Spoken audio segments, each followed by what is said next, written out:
both a food presentation and a plant-based presentation as well. We'll talk a little bit. These We'll talk a little bit. We'll talk a little bit. These guys do a really good job. They got cameras, so I'll explain it all to you. As I introduced him before you, I don't think everybody was here, but I think you guys know them. But again, the boys, Joe and Brian, and they're very educated people, and they have an interesting story. I don't know if they're going to share all that too as well. Oh, we have pictures of Okay, everything. okay. They're representing the Indiana Lifestyle Medicine Network. And just so you know, we plan to, our program, we have a grant that's sponsoring our program that we started last June. And we've had our regular people come, and we always, company is always welcome. But it essentially is over the end of January. But we will continue to meet monthly, probably the last Tuesday of the month, because that way we can remember, and do similar programs. So for people that I don't have your emails, if you're interested in getting the information, just get with me or Ty, and we'll get your emails. And I don't send you emails every week. You can ask these guys. Usually once a month, just as a reminder of the program coming up. So, and we'll talk a little bit about, we've already got people asking to come present for us. You know, Kim and I did a lot of the presenting. Now we have great people like these guys coming. So Kim and I, of course, love it. We love it that they cooked tonight. We didn't have to cook or they didn't have to get stressed. So I'm going to turn it over to them, but Kim and I will have a little bit to say at the end. Boys.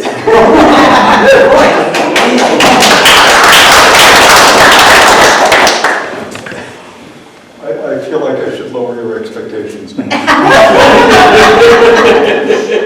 Where is the exit? We can sneak out. So thank you all for coming.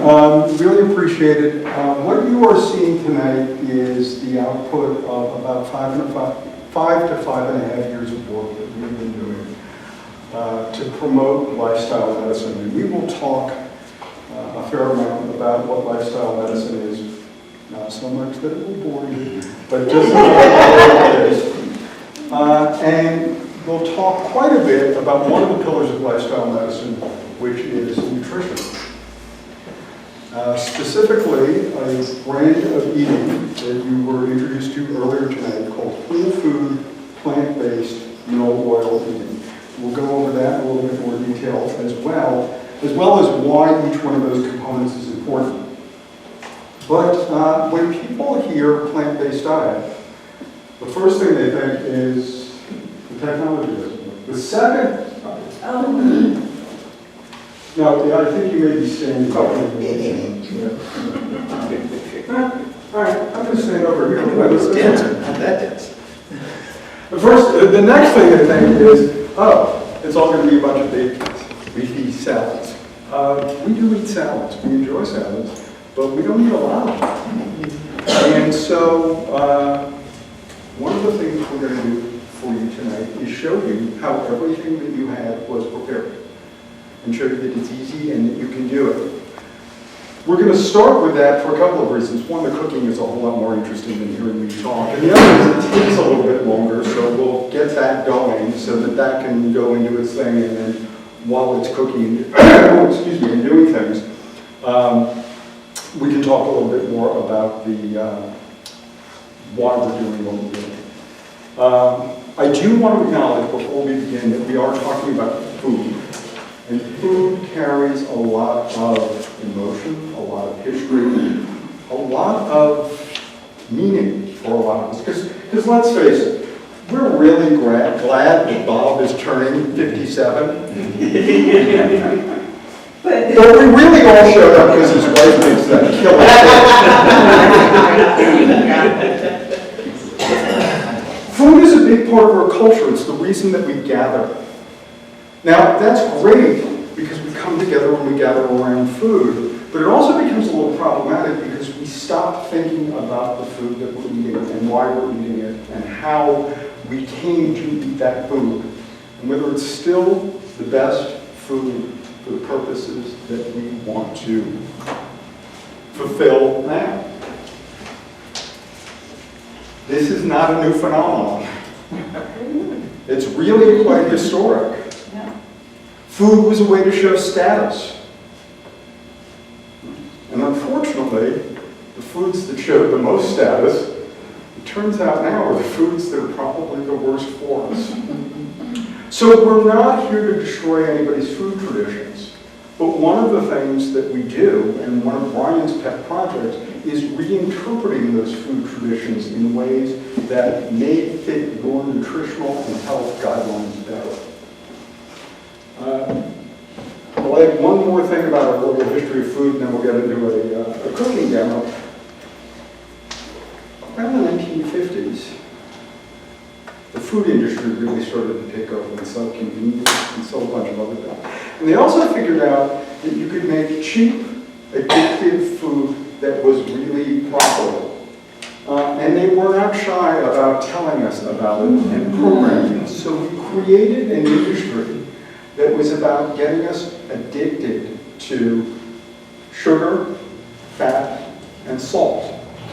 And a whole science came about manipulating something called the bliss point that literally made unhealthy food addictive. What we're trying to do is two things. One, get people to realize that food that is healthy can also be delicious. I hope you all enjoyed the meal tonight. Yes. And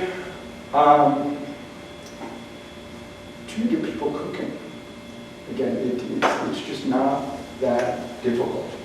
And really thinking about what goals they want to accomplish with their food. So Brian's going to start cooking. I'm going to fiddle around with a little bit of technology and see if we can get some good views of what he's doing while he's cooking. And we can start with potatoes. I'm going to start with potatoes. Okay. So while you do that, All the recipes are up on the counter, so if you haven't gotten them yet, they're there. I'm not going to show how to make fondue. It is really easy, with the exception of like the last two ingredients, which are your tapioca starch and oat flour. You just throw everything in the blender, get it blended out maximum, because you got the cashews in there. Then you add the starches, stir it, that will thicken it up, or that will start that, and then when you heat it up, it thickens, which is what happens when you do tapioca starch. I'm sorry, I need to borrow you. How do I make this? Like that? Yep. So that, and then this. Top one. Voila. He's Mac, I'm PC. That answers every question. Yes. So the fondue, I'm not going to show you how to make, but we're going to use that as our cream base, our cheese base, actually. I heard Brian mention that he wasn't going to show the fondue because it takes a little bit of time and it is a little bit noisy. There is one hint on the fondue. Well, two hints. One is use the most powerful blender that you have. And the other is, it's in the recipe to soak the cashews in hot water. Do not skip that step. If you don't do that, you're going to wind up with a grainy fondue. So you will feel it. So I'm going to do slight variation from the scallop recipe, because the one you have cooks the garlic and the onion, of course, should be scallions. So I'm going to actually mix those in when it goes into the pan and cook. So that way I don't have to do any cooking ahead of time. So we'll start with potatoes. And I think I forgot my safety glove. So we're not going to slice those down to the very nut. Fortunately, I'm only doing a small batch. So this is. What did you say you forgot? I'm sorry. So are you all familiar with the Japanese mandolins? Yeah. And actually, the first time Joe and I got introduced to that, we had a friend who worked in a cooking supply store. She put the glove on his hand, and without him looking, she reached over, grabbed a knife, grabbed his hand, put it in, and drew the knife across. And this was before these gloves were popular. I have no idea. And you still have your fingers? And I bought the glove. Well, there was one time you bruised your hand because you were just going at it, and he hit the blade. And he ended up bringing a bruise, but it did not cut his hand. Wow. So, So if you use mandolins, and they're great, especially these little Japanese mandolins or Asian mandolins, we really would recommend getting a cut-resistant plug. And you can get them on Amazon now. Okay. They're just about everywhere. yeah, especially with using potatoes. But So, if you want to make a bunch of 1/8-inch thick slices, Wow. Okay, that's nice. whoops, but, and there's a couple of tricks that I'm going to show.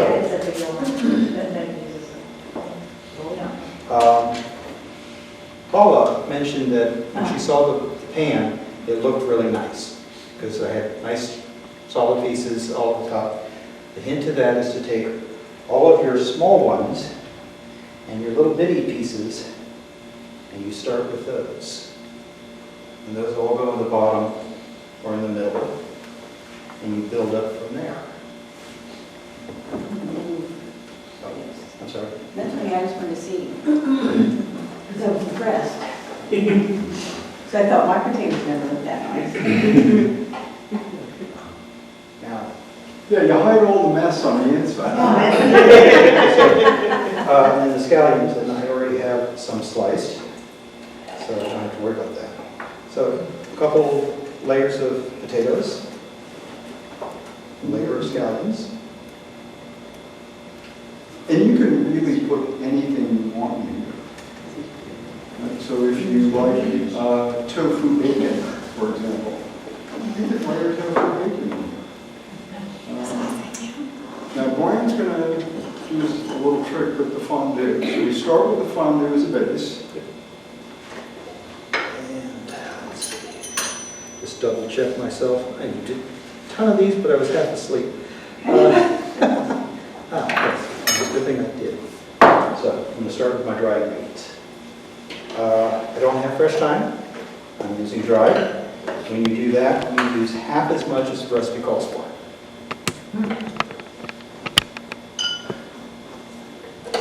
And I've used twice. Okay. But again, recipes are suggestions.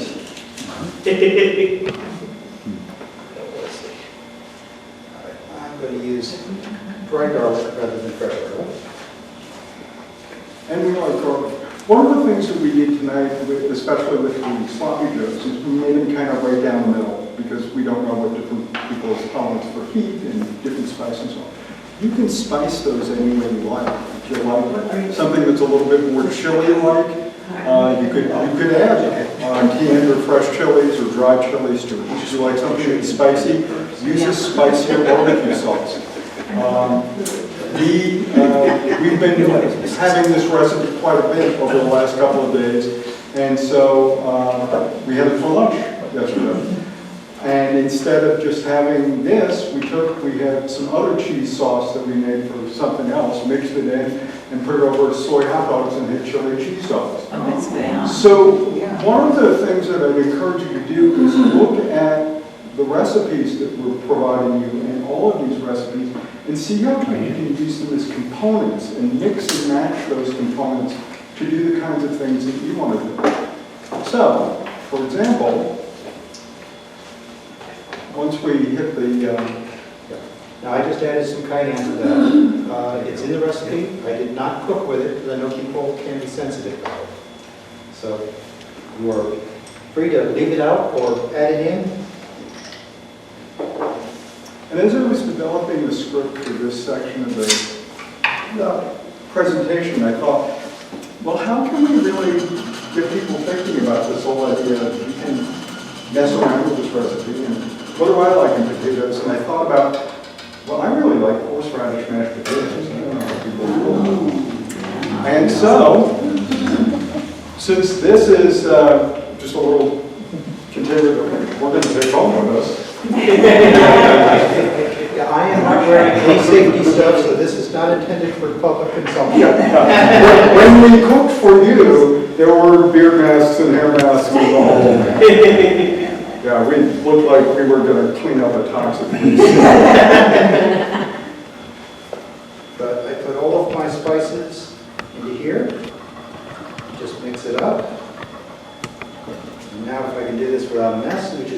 want to do it in here, not in the other room. Just pour on a layer. And then start up again.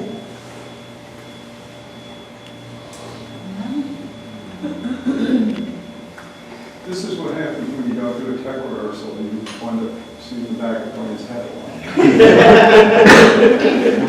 He's got hairs. I'm trying to do it out there. That's not your fault. It's fine. I can't get the holes in my head to line up.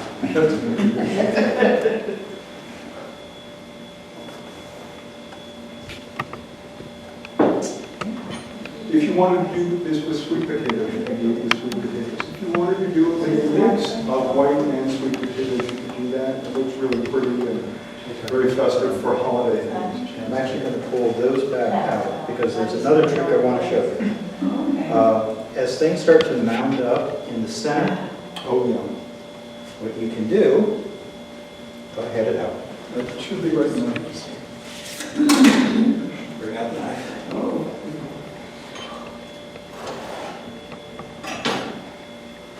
Cut it in half, and then you put the flat edge up against there, and you've basically made little wedges to lift your potatoes up. We will show you all of the tricks.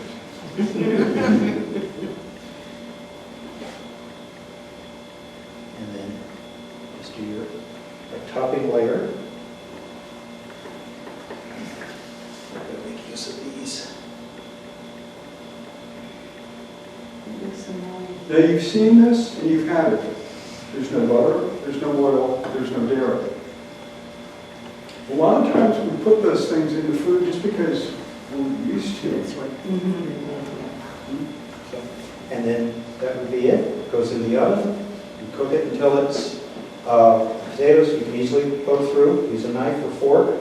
And you want to make sure that the sauce is not watery.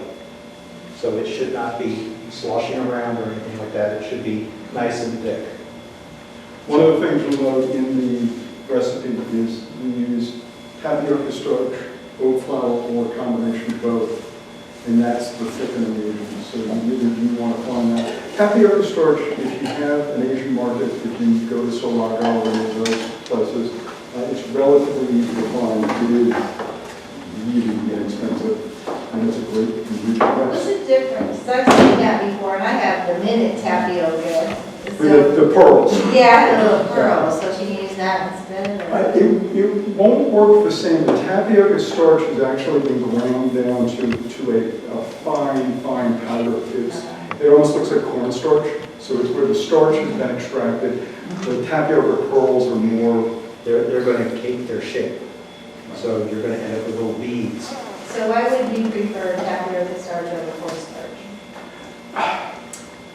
When this gets a little bit into food science, and it's fine, but we use actually a pretty wide variety of thickening agents, and different thickening agents tend to work better in different environments.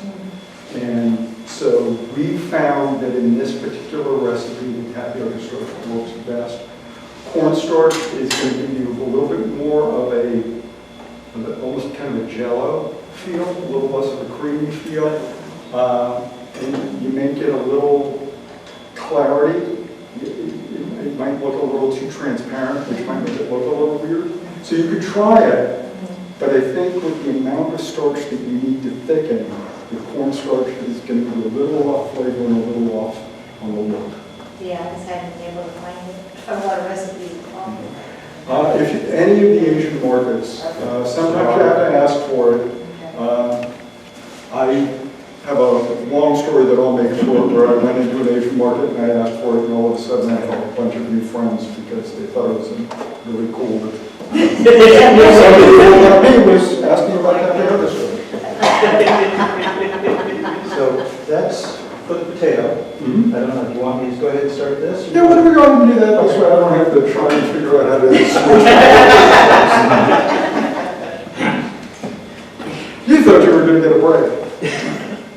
Oh, actually, there is a point in this where there is a, yeah, let me do a quick thing. Well, you set up. We'll see if this works. There we go, microphone. Oh, sort of. Exactly.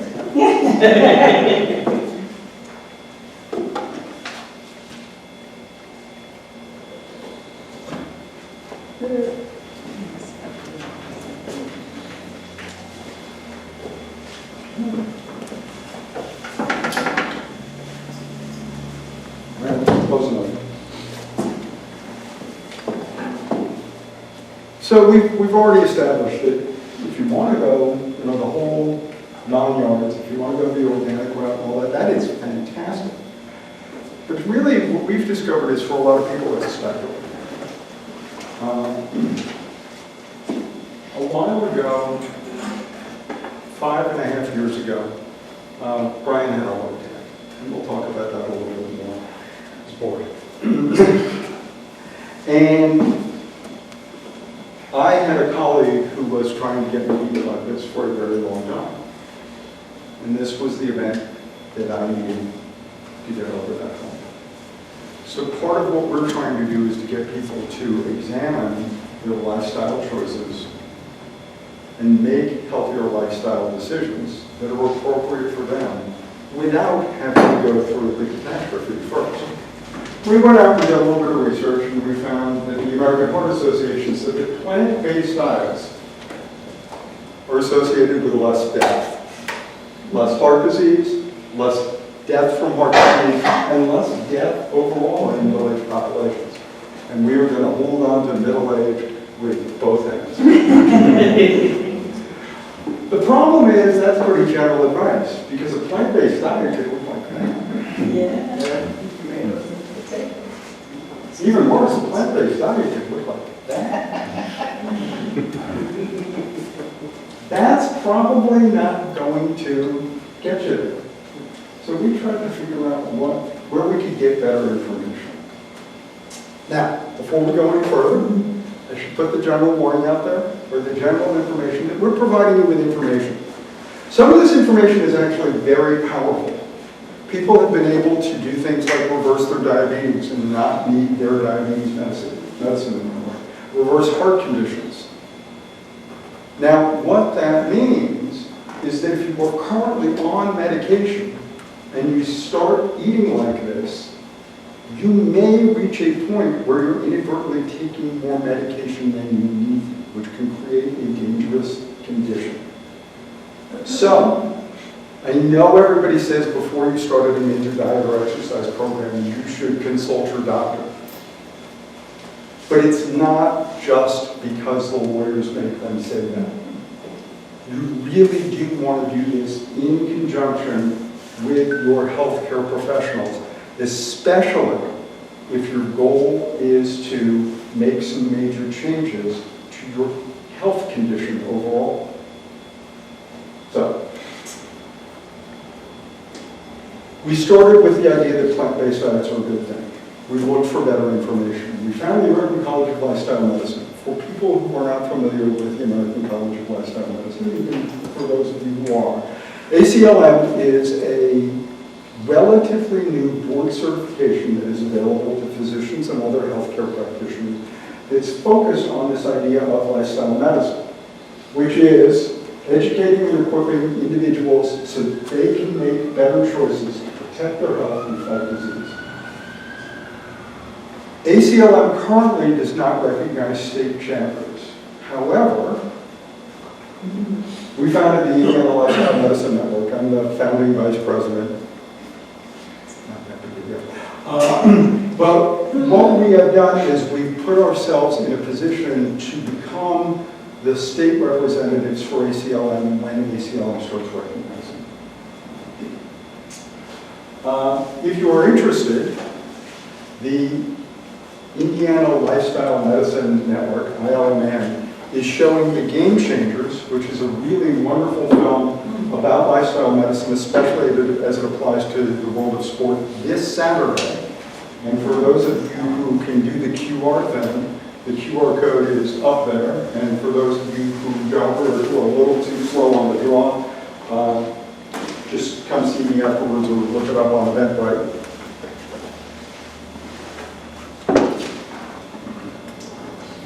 So, I mentioned that lifestyle medicine was more than just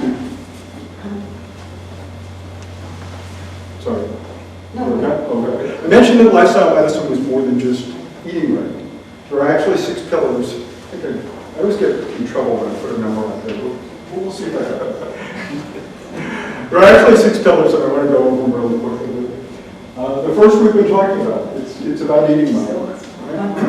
And here, as with any of these, we can show you the ideal. But really, it's where do you want to go? 6%.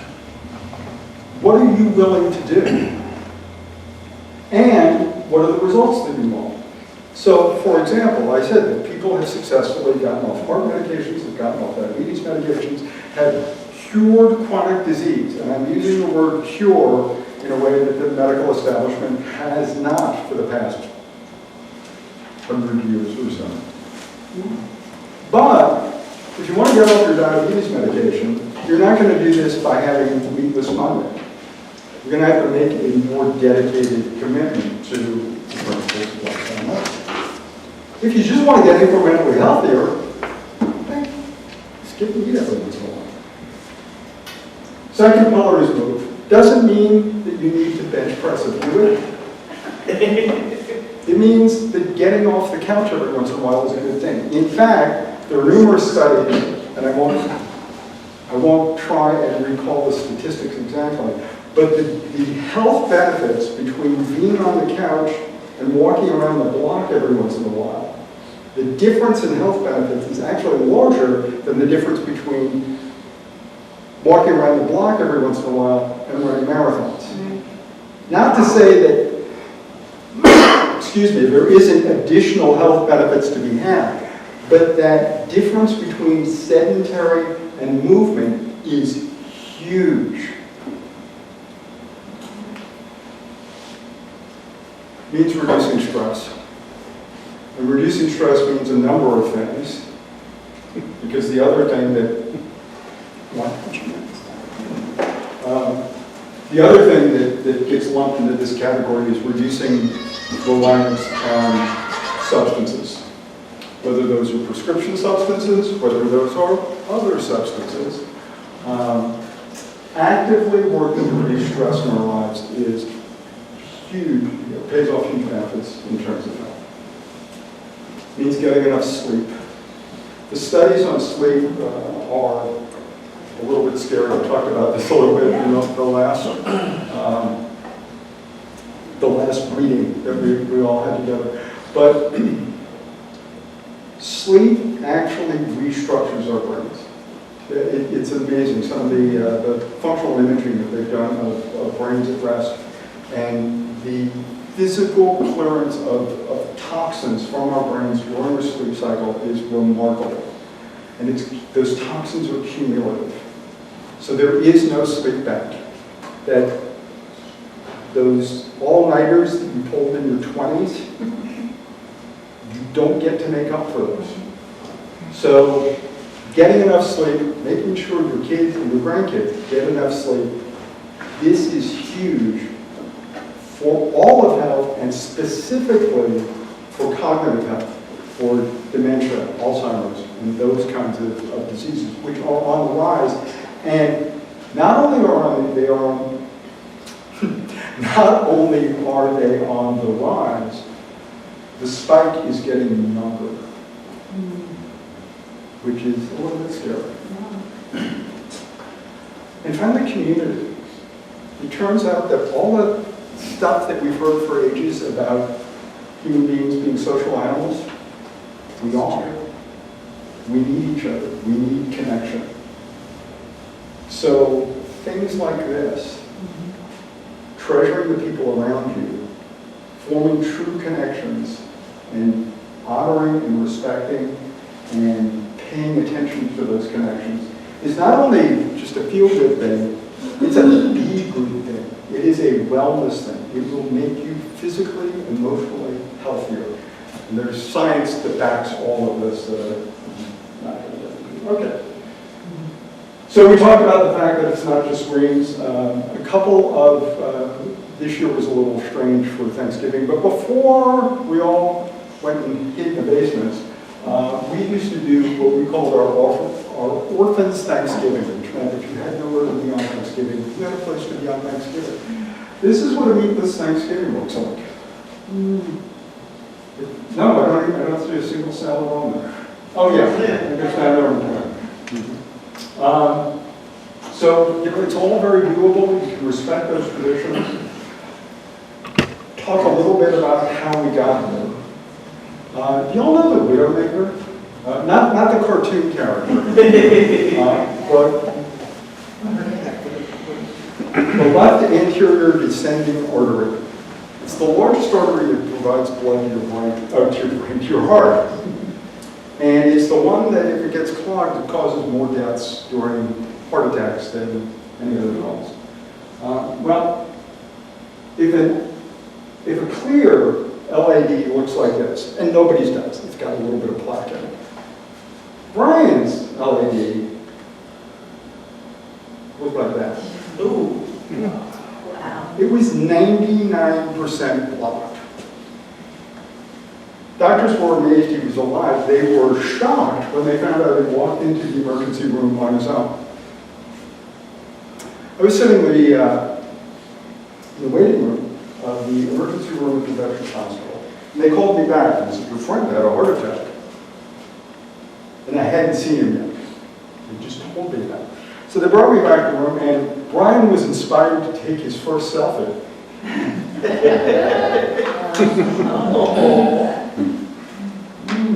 Yeah, it's over the bucket list. So when I picked him up from the hospital 2 days later, and I said, "By the way, we don't eat meat anymore," he went, "Okay." We quit, as Brian likes to put it, cold tofu. That might not be the right approach for you. The point is, you can make a huge difference.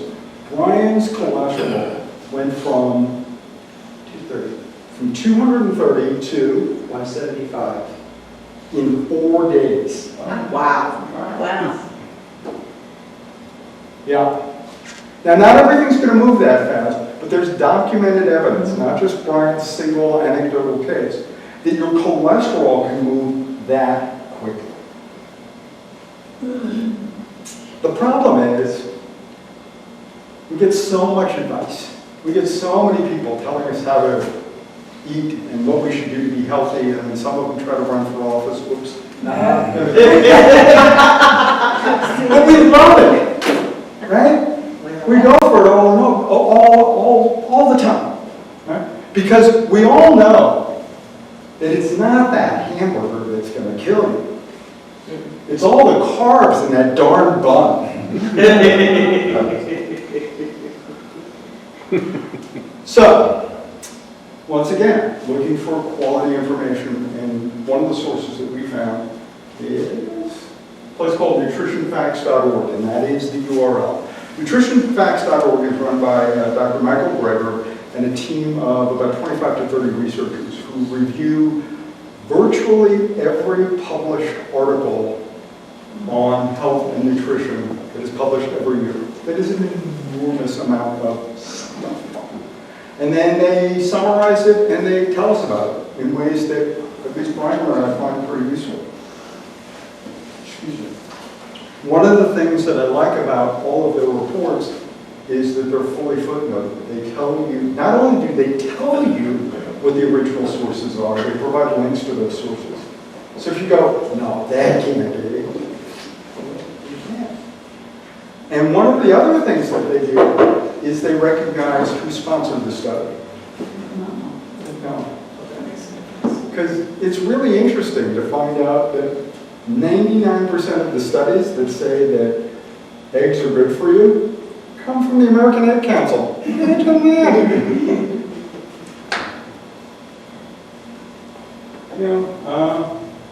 So again, we were looking for what's the healthiest diet. We were a little motivated.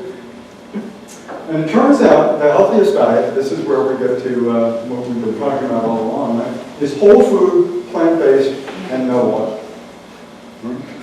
It's all in the title, by the way. If you're taking pictures, you can hashtag. But let me go through point by point.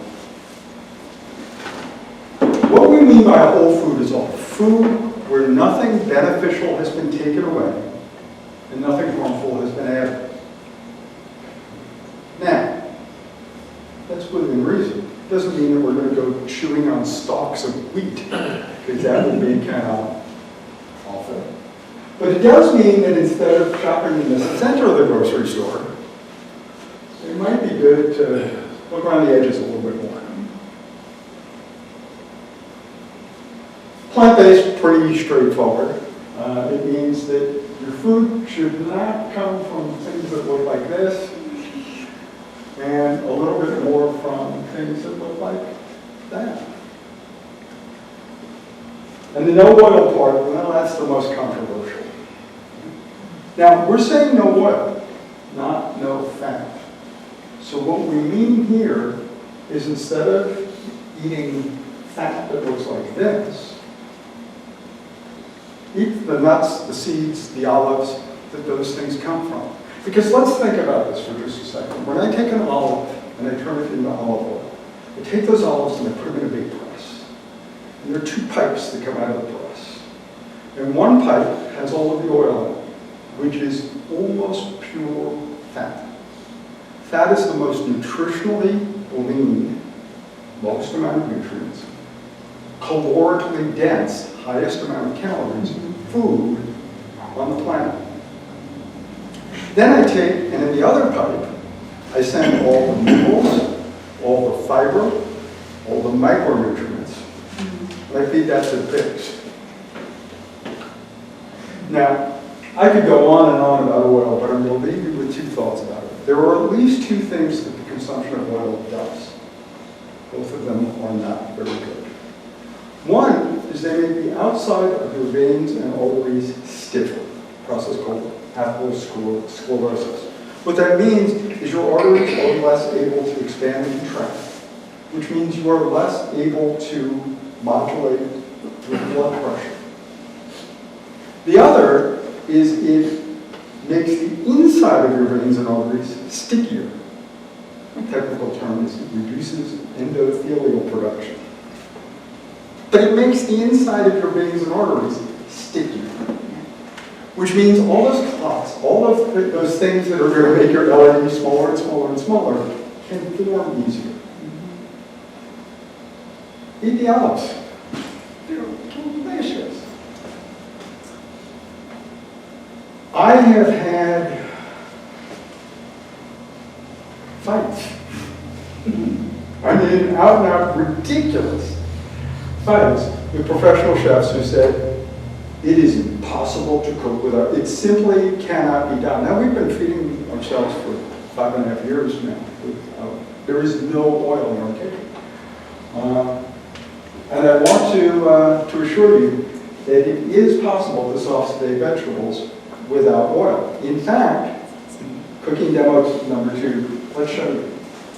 Yes. And I couldn't get him to burn. I know. Paula was, we first met at the Indianapolis Library, and we were doing a cooking demo there, and I was showing how you can saute without oil. And I threw on a bunch of onions and some garlic in, and I kept cranking up the heat on this thing, and even after 15 minutes, I could not get them to burn or stick. So, The secret weapon? the secret weapon, though, when it does do it, is a little squirt bottle with some water or some stock, if you would like, and you just spray that on, and that helps steam it off of the bottom, and it drops the temperature of the pan down to a better cooking range. So, but this is how I started the lentils with sauteing some onions.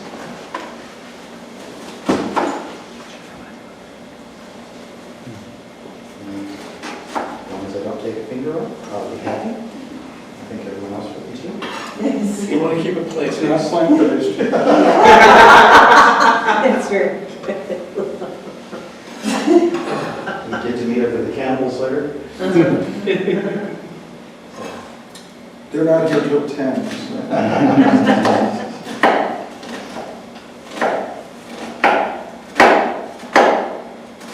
And while he's doing that, it's really interesting because doing the demos and talking about this, there are the ethical vegans, people who are plant-based because of concern for animals. And it's certainly a wonderful cause. Full transparency, we did this because, as a friend of ours put it, I know I'm going to die, I just don't want it to be my fault. And the ethical treatment of animals just came along as a really nice free gift with purchase. So,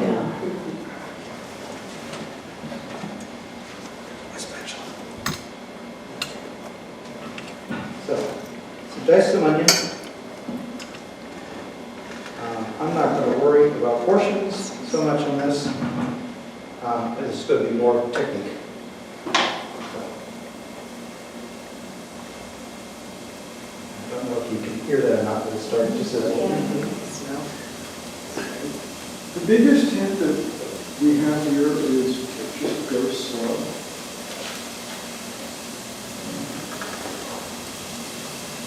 Especially when you're first learning to do this. And as Brian said, after a while, we're at the point where your technique is good enough that you have to consciously try, and even then it's going to be hard to burn the vegetable. So I pre-measured a bunch of stuff. I've got my corn, again, the dry root. I think I might have mentioned this to a few other people. Take your all-purpose flour or whichever flour you're working with, put it in an oven-safe pan, 400 degrees, stir it every 15 minutes or so. Do not put a cover on it. I made that mistake once. If you're driving moisture off, this will start to brown. If you put a lid on it, that moisture is going to go back in and you're going to have a brick. So, do not put a lid on it. As far as lentils, 1 pound of lentils is enough for 6 cups of lentils cooked. So they do expand about 3 to 1. And so that much lentils is probably a little bit more than this, but this is 2 cups. Getting a little bit brown. So, now I did not stir this at all after it went in. Because again, I'm trying to see that if it sticks or whatever. So you can see a little bit of fuzzy pictures. You can see it, right? So you can see a little bit of browning there. And again, all you have to do, give it a little splash. And then all of that comes right off.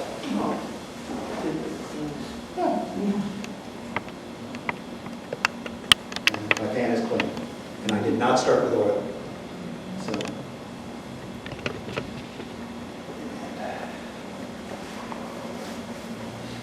Frozen corn is not so frozen anymore.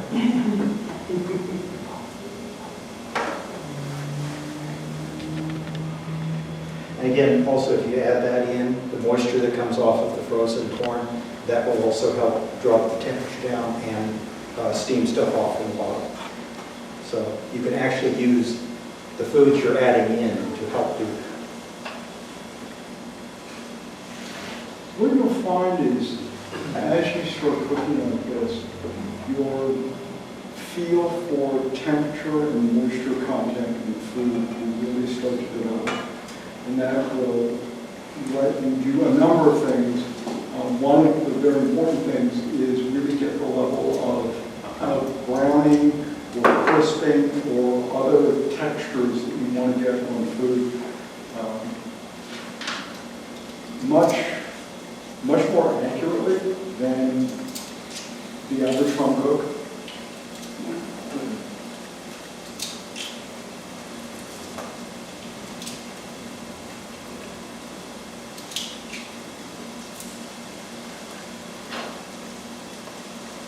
You're obviously pretty big fans of garlic. You can add more or less to your taste. I think when we say like 2 cloves of garlic, that's 2 cloves of garlic per serving.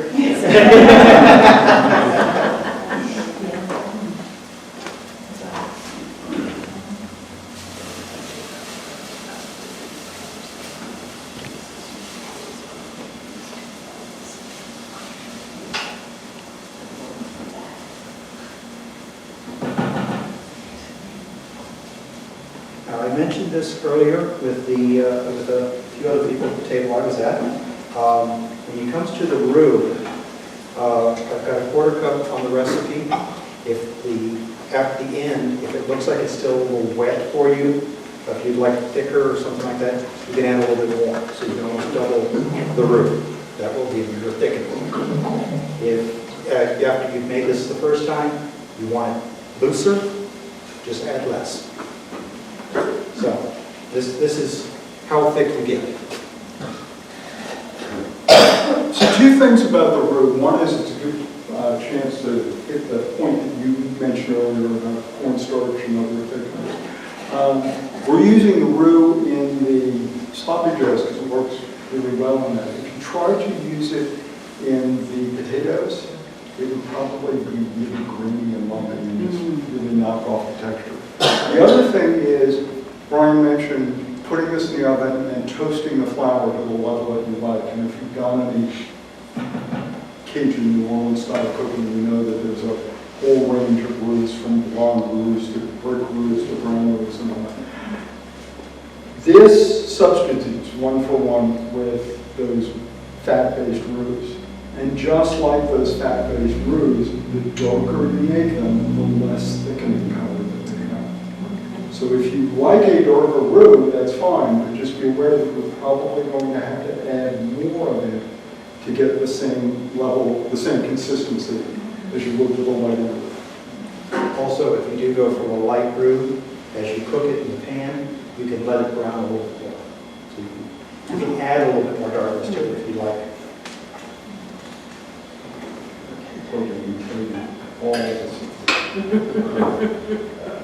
And if there's a secret that you think we're not telling you, it's just ask, because it's probably because we haven't thought about it. You can use whatever plant-based milk you like. We like using soy milk in these kinds of things just because it's got the thickest texture and it's the most. We find it gives the creamiest mouthfeel for cooked dishes. Also, if you're doing things like pancakes or whatever, you want to do buttermilk pancakes, you add a little bit of vinegar to this, it will actually start to curdle. Oh, no. So it's the closest one I found that responds like milk. What's its sodium content? This particular one comes in at 110 per cup. You can, of course, make your own, and it's really not that difficult. You just buy soybeans, soak them, and roll them in the mix. And if you really want to get the benefit of all of the fiber, don't run it through the, I know everybody sells those milk bags and you can squeeze all the pulp and all that sort of stuff out. If you're drinking it, you're putting it in a smoothie or something like that, you probably want to do that. If you're cooking with it, you roll that stuff in. Now, I'm adding a little bit at a time and mixing it through. This helps take care of lumps so you don't get dumplings. If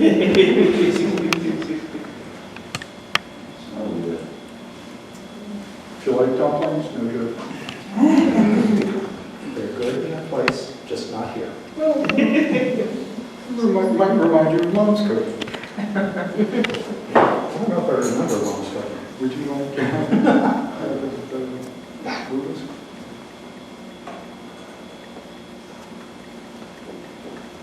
now I added a full cup of milk and I have probably less fruit in there, so this is really wet.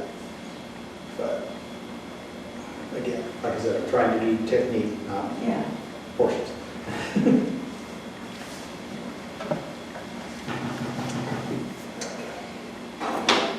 Crank that up just a little bit.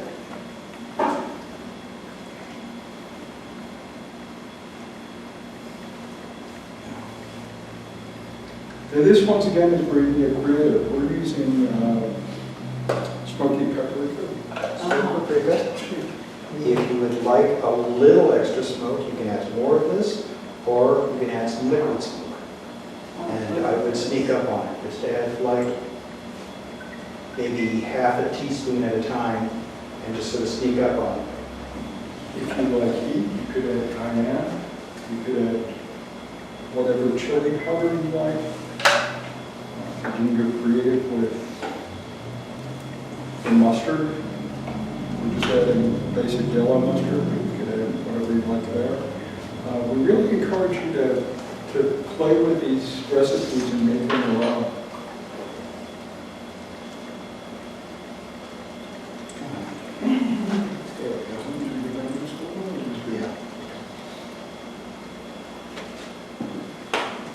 And then the other thing is, pick whatever barbecue sauce you want. We use this one because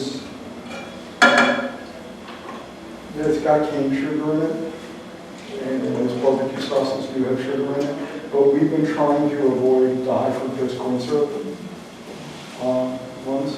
But if you want to find a barbecue sauce that's all molasses, or that is maybe less sweet, or that is spicier, whatever fits your taste and your needs.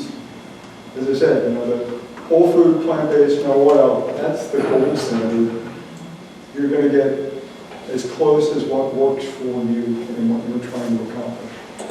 Okay. To help give sort of that meaty flavor, if you've got people that have converted over, they've given up meat, they still like to have a little bit of that flavor. Between the yellow mustard and Worcestershire sauce, however you pronounce it. I'm not going to judge because I can't. You can add this. Now, the Kroger house brand is actually vegan. There is no anchovies in this. So The good stuff, the lean parent, is made by packing anchovies into wooden barrels and putting them in the liquid form.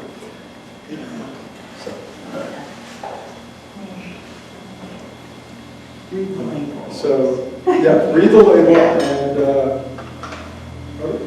have you all heard the term accidentally vegan? There's a whole category of foods, and you can Google it, and people have found it. And this is one of those accidentally vegan products. I think the French's brand, Worcestershire sauce, is also accidentally vegan. They didn't set out to make a vegan product, but they did.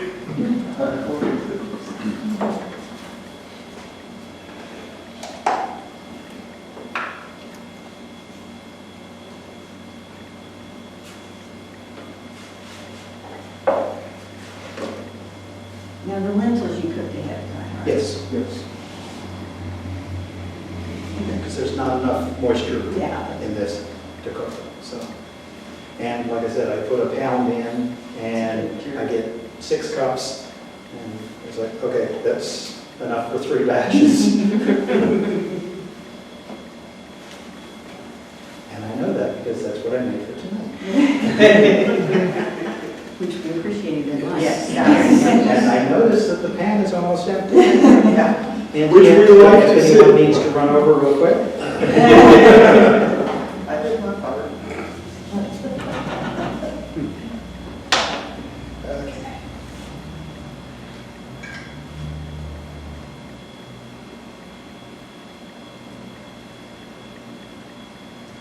That should be just about a half cup. Because that was what I used. Yeah. It worked out. And if you want more barbecue sauce, add more barbecue sauce. So with things like lentils, chickpeas, black beans, navy beans, things like that. Lentils cook relatively quickly, so we just do the molten pot on the stove. The chickpeas, navy beans, the dried beans we do in the electric pressure cooker, the Instant Pot or the Instant Pot knockoff. One of the nice things to do with those is to cook up a bunch, stick them in a plastic container, and stick them in the refrigerator, and then you can do variations on them. You want to eat them within about 5 or 6 days. But those are quite a bit of different things. And do it relatively quickly and easily. I mean, this went together in, I think it was about 20 minutes long. Less than that. Yeah, it was about 13 to 15 minutes while we were talking through it. Yeah. And other than salt and pepper, there you go. And the nice thing about this is if you make a big batch, if you make more than you need, the next day, if you have some, we have a cauliflower-based cheese sauce that we like from Good Foods, I believe. But you can find compliant whole food plant-based, accidentally whole food plant-based, no oil, cheese sauces and things like that. We just mix this with a little bit of that, put it on a soy dog, and we get chili dogs. I actually added a little bit of chocolate seasoning and chili powder. So again, play with your food, you know, you make big batches of stuff. We're going to be a couple of closing thoughts. And no, I haven't. For some reason, it doesn't last It that doesn't long. last, okay. That's just What was the question? Yeah, we frozen it. Oh, just a few closing thoughts if I can get my cursor back. There it is.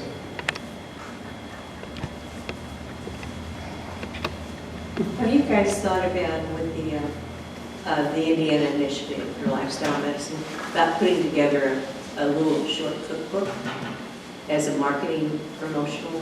We would love, I mean, as I said, this is the result of a bunch of work that we've been doing over the past about 5.5 years. Right. ILMA has existed for a little over a year. Yeah. I think. It's mostly physicians and medical students, so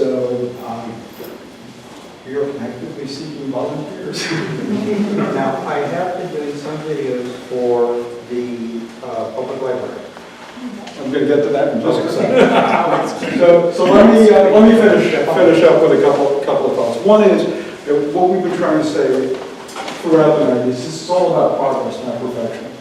And we had a really compelling reason to go cold tofu. We really take this to the extreme because I wasn't thrilled about the idea of him dying. I don't think he was thrilled about that idea either. But what I hope we've done is give you a reason to look at the way that you eat and make appropriate changes without having to wait for some catastrophic event to happen first. As Brian said, we've been putting out some videos. We've got some on YouTube, and that's where you can get them. And don't worry, that'll be back. They're also on Facebook. And because I saw people reaching for their phone, there you can have them. But we'd love to have you watch the videos. We'd love to have you comment and tell us what kinds of things you would like to see. We'd love to have you gently talk to your friends and families about encouraging them to think about how they eat, what they eat, how they cook, and how that might have an impact on their lives, as well as the other 5 pillars of lifestyle medicine. We'd love to see you come together in groups like this and share community and share ideas. And we love that you invited us here to share this evening with you. So thank you so much for coming.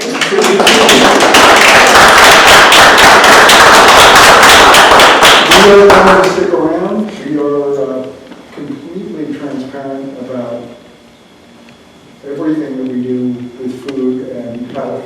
So if you have any questions, we'd be happy to answer.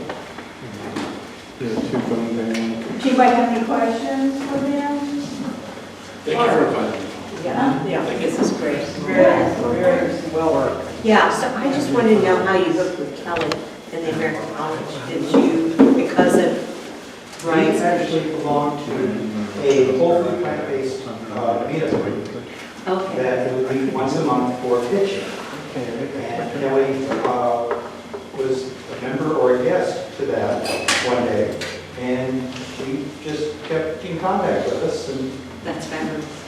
And Kelly that they're talking about, she is, Kelly you're the vice. Freeman, right, Kelly Freeman is a professional, she was a geriatric nurse for a number of years. She's now working on a PhD in public health, and she is, Let's say, market, education. she's the education director for the American College of Lifestyle Medicine. So when we get that state And thing she's going. local. And she's local, right? I love it. She's the president of Yeah. IOM. And she will be speaking at our gathering that we will have in March next year. So we will be having we'll continue in 2023 and have these monthly. And so she's already signed up to be our speaker in March, so. One of the things that I really like about lifestyle medicine, about evidence-based nutrition, which is that whole nutrition facts and all of the studies that are based on how nutrition can impact health, is that to me, when I look at different programs, when I look at some of the stuff that comes out of church teachings you shared with us, when I look at stuff that comes out of Pritikin and some of the medical programs, it all seems to be coalescing, right?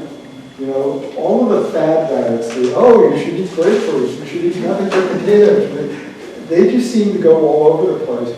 This is data that seems to be coalescing and seems to be getting more and more refined over time. So again, nutritionfacts.org is a wonderful source. Definitely look at everything and ask your questions and make sure you go to those sources to get them answered. But making informed decisions about what you eat and how you live can have a really profound impact on your health. And seeing where the healthcare system is going, I think we all need to take a little bit more control of our own personal health. Oh, yes, one other thing. We made those potatoes yesterday. Somebody asked about frozen potato. We've already gotten around to doing that. But we did make the potatoes yesterday, and we stuck them in the fridge. And there's a really interesting thing that happens to potatoes and a lot of other starches when you cook them and then chill them. The starch, well, I've got a microbiologist? No. He will be giving me notes later on. But the starch chemically changes structure, and it is a one-way transition. So once it converts into that other form, it will not convert back when those starches are heated up again, when you reheat the potatoes. That other form of starch, the converted starch, has a lower glycemic index. So if you've got people who have glycemic sensitivities, which includes diabetics, chilling your starches after you cook them and then reheating them will, you want today's $10 word or $10 phrase, will lower the glycemic excursion that they go on. In other words, they won't get that blood sugar spike. Yeah, that's great. So it's a great, great trick, not only for people who have glycemic sensitivities, diabetics and people like that, but for anybody, because those sugar spikes are not good for any of us. Right. Did I get that right? That work There we for, go. Okay. will that only work for potatoes? It'll work for potatoes, I believe it works for rice. Rice. Any starch. Any starch. Starch. Any edible starch. Yeah. Well, again, thank you both so much, and We'll be staying in contact, of course. Maybe- Oh, yeah. Maybe there'll be an encore performance. but you're always welcome to come, and we make food, every time, and you can not have to do all the work, because I know it's a lot of work, so thank you so much.